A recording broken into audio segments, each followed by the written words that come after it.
परम आदरणीय श्री बनवारीलाल पुरोहित जी, मैं समझता हूं नाम ही काफी है और कुछ बताने की आवश्यकता नहीं है। The tiger is roaring still in mid-80s like a young man.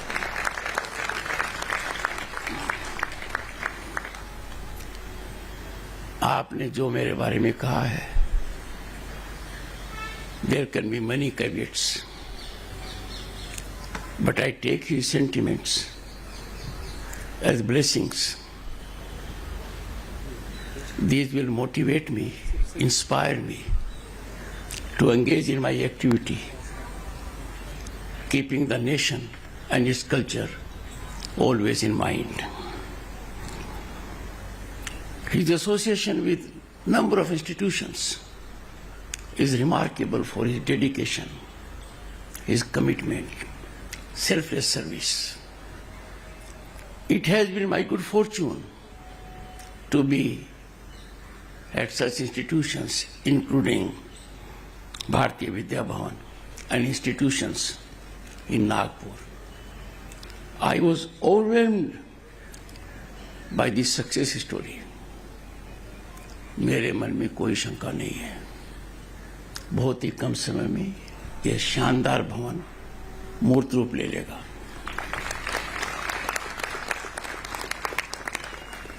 What is so remarkable is that the building is in sync with the ethos of Bharatiya Vidya Bhavan. My congratulations to Sri Satyanarayan Nuwalji, Chairman Solar Industries India Limited. People do donate. People do serve social cause by their funds. But such kind of contribution stands out.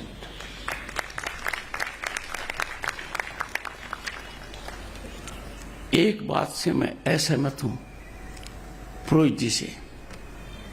इनको लगा कि बात हो गई, आपके सामने कोई बात हो नहीं जाती है, वो करना पड़ता है। Behind your smile, there is Iron Man. आपने जो आज बात कही है सोमनाथ मंदिर के बारे में, जो ऐतिहासिक विवरण दिया है, वो आज के दिन हर भारतीय को याद रखना होगा। हर भारतीय का दिल छू गया है। एक वो कालखंड था जहां राष्ट्रपति को ऐसा निर्देश दिया गया जिसका हमारी संस्कृति में कोई स्थान नहीं है। सेक्युलर शब्द की व्याख्या करने के लिए इंडोलॉजी में गोता लगाना पड़ता है। इसके लिए विदेशी पढ़ाई काम नहीं आती। I am not against foreign education.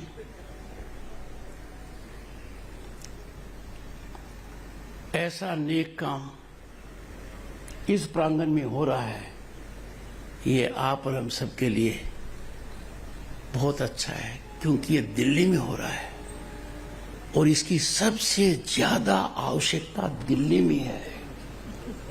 उन लोगों के लिए है जो ज्यादा दिल्ली में वास करते हैं, शासन प्रशासन के ऊपर उनका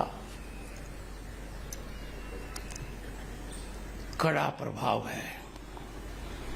सो congratulation Satyanarayan ji for taking this great step, and I am so happy that the institution that will do it will be one of the best in the country. It will come up soon. Shri Jagdish Lakhani, executive secretary, director general Bharatiya Vidya Bhavan, और जैसा पुरोहित जी ने कहा at a global level, आपके कंधों पर तो बहुत भार है, पर आपको थामने के लिए भी बहुत लोग हैं। Continue and keep on counting. Many more events have to come. Sri C.S. Vaidyanathan, a good friend of mine, a very distinguished senior advocate, always stood for ethics, and did not have one thing which his peers may possess. He thoroughly distanced himself from arrogance. A remarkably humble man. He is becoming vice chairman of Bharatiya Vidya Bhavan, Delhi के अंदर. Would get many people inspired with this inclusive thought and connected to Bharatiya Vidya Bhavan also because he is an outstanding legal luminary of the country. Professor Shashi Bala, Dean Bhavan's Nandlal Nuwal Center of Indology. I had the occasion to receive the Honorable Lady at Uprashtrapati Niwas. Oh my God. She was encyclopedic, passionate, mission, every second reeling out facts one after the other. I relieved her of all the posters she had brought to Uprashtrapati Niwas because each of them was telling a great incident, event, story. She heading it would mean it will be incremental in rise. I must recognize the presence of an illustration of the soil, whom I have had the occasion to see in action as Army Commander in Kolkata, and the country saw him as Chief of Army Staff, Shri Manoj Pandey, General Manoj Pandey. I find his presence and connect here very soothing. There are many, I wouldn't take names, everyone here is very special to all of us. But since I have had the occasion to see him in action as Governor, State of West Bengal, hats off to his efficiency, his commitment, and his belief in our nation. Esteemed guests, I never thought in my life I will be so honored to lay the foundation stone of an institution connected with Bharatiya Vidya Bhavan, and that would be with respect to Indology, Nandlal Nuwal Center for Indology. This will take us a long way. It is befitting occasion,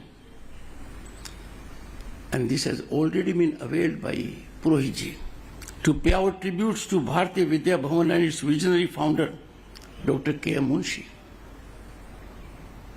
in preserving, promoting Indian culture and knowledge systems. It was not easy. People were carried away by Western ideas. Foreign education was taken synonymous with wisdom and knowledge. We had mistaken souls around. In that environment, he visualized a thought process which now has blossomed into an institution of international prominence. In 1938, imagine the contemporary scenario then. Then there were headwinds, difficult terrain, no takers, and the initiative was taken. Truly, as visualized by the great man and his colleagues, the institution has been a pioneering institution and a beacon in the field of education, culture, and arts. Dr. Munshi, as a statesman, writer, and freedom fighter, dedicated himself to reviving India's unparalleled heritage and culture. Somnath is one instance. He uniquely merged Indic traditions with modernity, defending heritage while others in governance favored Western ideologies. I am sure the then Prime Minister must have got a test of commitment of Dr. Munshi when his thought process was grounded, realized by presence of the then first President of India, Rajendra Prasad, at Somnath Temple. Bharatiya Vidya Bhavan's efforts in promoting classical languages, publishing ancient texts, and fostering a sense of pride in India's heritage have been seminally instrumental in nurturing the spirit of Indology and keeping it alive. Friends, distinguished audience, time now to ensure our heritage thrives and blossoms. There couldn't be a more opportune time. Distinguished audience, this day is much beyond just laying the foundation stone of Nandlal Nuwal Center for Indology. In a sense, it is seeding of a transformative journey to rediscover, reassert, reinvigorate the profound intellectual and cultural heritage that has defined India for millennia. For over 5,000 years, we have worked on a mechanism the world is now recognizing. Let us be aware of it. While millions soothingly worship, defy, and take pride in such initiatives, there is a minuscule category that seeks to defy and denigrate it. Our passion for our culture, its heritage must ever inflame us with mission and zeal to continually nurture this unique wealth found only in Bharat. This center, friends, heralds transformation to rediscover India's millennial legacy. Despite minimal opposition, when a civilization rediscovers its roots through indigenous lens, it doesn't just survive, it illuminates the world's future. We as a nation are destined to contribute to world peace and harmony.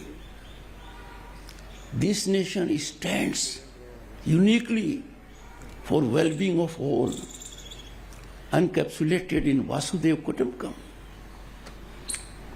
This groundbreaking ceremony shows our resolve and our supreme resolve to preserve knowledge in texts and traditions.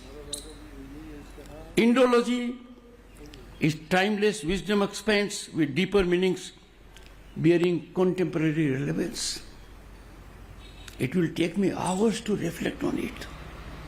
Much of the problems we are facing today would get resolution, and the resolution will be fast-tracked once we keep Indology in mind. This addresses fundamental questions about existence. Environment, hazard is one. Ethics, look at the lowering of standards. Governance, it has to be people-centric. Health, it has to be universal. And environment, we don't have another planet to cohabit. All of us are aware. Distinguished audience, it is wholesome. India is now on way to reclaiming its brilliance, drawing from Odantapuri, Takshila, Vikramshila, Sompura, Nalanda, Vallabhi, and many more. Time has come for us to revisit our thoughts, rededicate ourselves. Let us inflame that aura now by having such institutions dotting various parts of our country. This center is one such step in that direction. I beseech our youth to take pride in India's mathematical contributions, zero, algebra, geometry, and trigonometry. When we reflect on our wealth, gold mine, Charak Samhita, Sushrutu Samhita inspire holistic health care and sustainable living. Our Atharvaved is encyclopedic when it comes to our health concerns. Vedanta, Buddhism, Jainism showcase India's inclusive philosophical traditions. What a travesty! The ignorant are trying to make us aware about inclusivity by their narrow-minded approach. The philosophical schools of Vedanta, Buddhism, Jainism and others have always encouraged dialogue and coexistence, principles that hold immense value in today's polarized world. Indology decolonizes all of us, as seen in replacing. And I was part of the system. I am part of the system. We unshackled ourselves from colonial legacy, colonial mindset, when we traversed from Dandavidhan to Nyayavidhan. It was a small, but the message was large. The budget of this country now is declared to the country at 11 a.m., not at the time suited to others. Our history's first draft came through colonizers' distorted perspective. Thousands had contributed to the freedom movement. They made supreme sacrifice. But when history was scripted, dotted by perversion, prejudice, only to promote few, and this was allowed to take roots after independence. Distinguished audience, you are aware, no country in the world has risen by studying and interpreting history and tradition written by others. I feel deeply anguished to admit that the first draft of our history was written by colonizers who had very perverse lens of seeing India's texts and traditions. Their one motto was to keep our celebrated figures who laid their lives, made supreme sacrifice, away from historical mention. Colonial rule imposed an external framework on our education system. And not only that, contemptuously they dismissed indigenous traditions as unscientific and irrelevant. It was their mental gap, myopic thought. They couldn't appreciate the depth of knowledge and science and rationality in our process. This not only alienated Indians from intellectual roots, but also disrupted the organic evolution of knowledge system that has flourished for millennia. Thousands of years of hard work, gold mines of knowledge and wisdom were sidelined. We are at that phase of history after independence.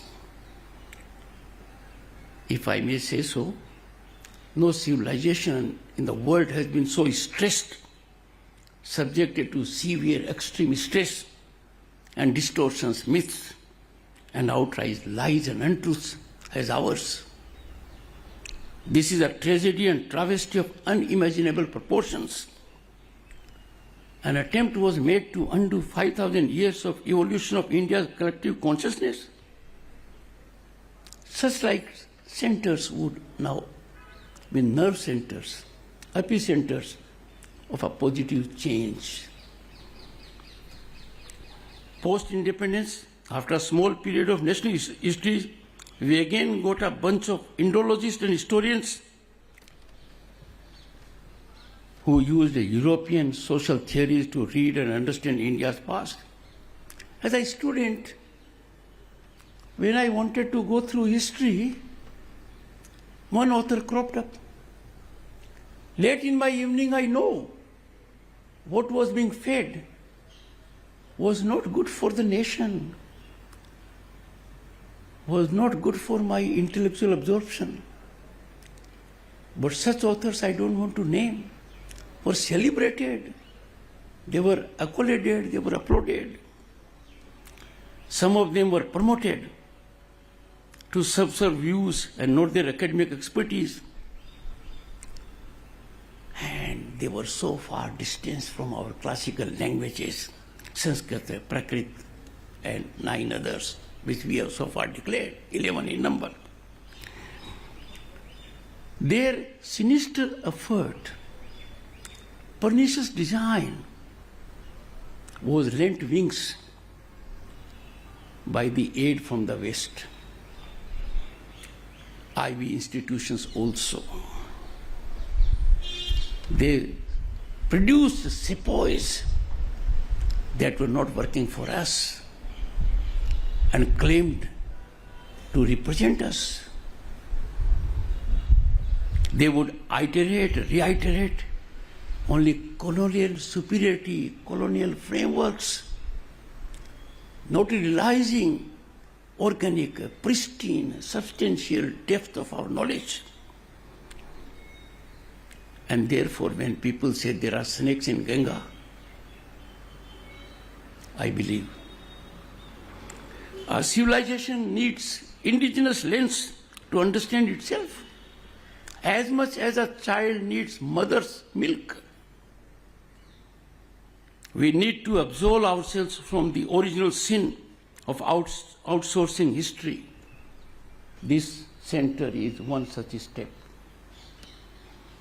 True decolonization begins when we stop being footnotes in others' narrative and become authors of our Renaissance.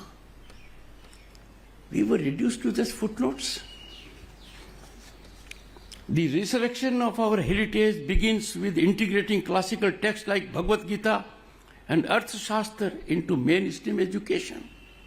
Why not?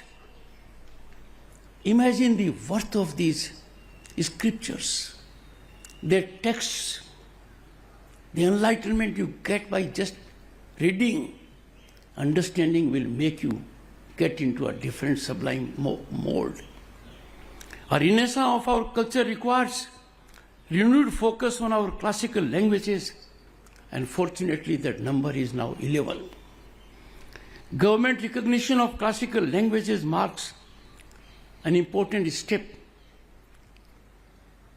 as a way forward stance.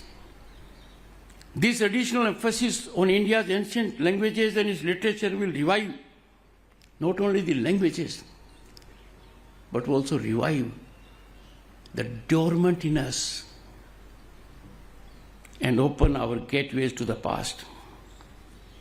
Establishing Indology chairs worldwide helps promote proper understanding of Indian heritage. I have no doubt this center, with the kind of infrastructure it will have, the kind of dedicated human resource it has, will be performing game-changing work. It's a momentous occasion from that perspective, a new milestone that will create an edifice we are looking forward to. The nation, after more than 3 decades and getting thousands of inputs, could evolve national education policy in 2022. There you will find integration of Indian knowledge system, and that's a watershed moment in our educational scenario. Distinguished audience, nurturing this movement requires responsibility beyond governmental frameworks. Let's not look to the government for it. Each individual is capable to make a contribution. So I urge the youth of the country, I urge you to embrace your heritage with pride and curiosity. Take pride because not many countries in the world can claim the kind of culture and heritage we have. Learn the classical languages, explore ancient texts, and use technology to make this knowledge accessible to a global audience. And our youth is quite competent and capable to take up this challenge. Once they make a beginning, they will thoroughly get involved emotively and otherwise. Let us create digital libraries, translate texts, and develop platforms where traditional wisdom can interact with modern ideas. As a matter of fact, every modern idea can be read into an idea that existed in our scriptures. Remember, I'm addressing the youth. You are not merely inheritors of this legacy, not only torchbearers. You have to work to further nurture it and blossom it. To researchers and academics, I encourage you to adopt a multidisciplinary approach to your studies. The richness of Indian knowledge lies in its interconnectedness. We are not a country in isolation. We take the whole world as one. G20 established it. One earth, one family, one future. The richness of Indian knowledge lies in interconnectedness, welfare of all. For example, yoga. The Prime Minister made a clarion call at United Nations in the shortest time. Largest number of countries converged to adopt it. And now it is helping people worldwide.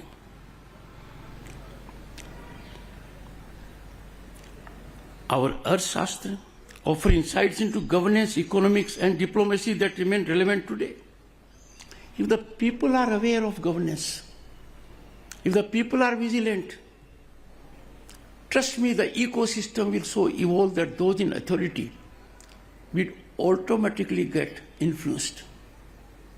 It is awareness of the people that gives democracy its real life.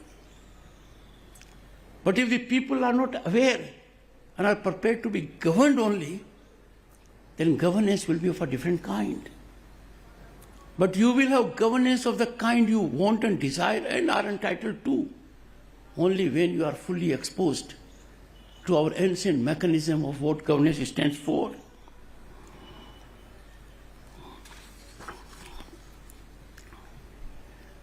Distinguished audience, democratic polity thrives on discourse.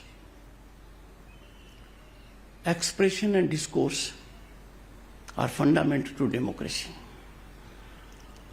If you do not have right of expression, you cannot claim to be living in a democracy. But your expression is incomplete unless you believe in dialogue. Because when you have the dialogue, there may be the other point of view, a point of view that may not be for your taste. But sometimes, and I would say more often than not, a dialogue enriches you. A dialogue affords you an opportunity to be humble, not to be self-judgmental, not to believe in a concept, I alone am right. The very concept that an individual can think, I am right, he distances himself from sublimity and essence of human society. Because no one has the right to judge that I am alone right. That judgment has to be left to the discretion of the masses. Therefore, I urge the nectar of democracy is consideration of the varying points of view. Civilizationally, we have been inclusive only for that process. Absence of dialogue, and by dialogue I mean a dialogue where there is no fear, a dialogue where there is freedom, a dialogue where the dialogue will not invite ridicule, a dialogue which will find consideration and not rejection at a drop of a hat. If that dialogue is absent, it will be a death knell for at least democratic institutions. A peep into our Indology will reveal that dialogue and discourse were always favorite when it came to resolution of issues. I would say the only way, and history will prove it right, there have been conflagrations, there have been wars. Ultimately, the resolution was through dialogue. Dialogue and discourse. Absence of dialogue can be apocalyptic, can be very dangerous, can cliffhanger society if dialogue is not there. And this concept emerges from our scriptures, Vedas, Purans, and look at even our epics, Ramayana, Mahabharata, and Gita, all indicate predominance of dialogue. There has to be, for every person in the country, unqualified belief in nationalism and the spirit to work in togetherness for the nation. Distinguished audience, some forces that are inimical to the nation provide recipe for chaos, absolute chaos. They are in ever readiness to destabilize our nation, run down its growth, taint its institutions, tarnish the image of its great personalities. Such forces have to be neutralized and negated and decimated. And that can be done only when the concept of Indology gets widely spread out. Distinguished audience, we are at a time when we are marching into the last quarter of the century of our independence. And therefore we will have to rededicate ourselves with vigor, fervor, passion and mission to ensure that sublime principles of Indology take us to a developed nation at 2047. And I have no doubt, friends, subscribing to these principles of dialogue, discussion, expression would also run down the political temperature in the country, which at the moment is worrisome. Efforts need to be made by one and all concerned to ensure that dialogue takes place at all levels in democracy.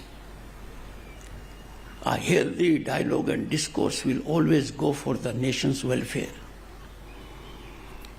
I have no doubt that this center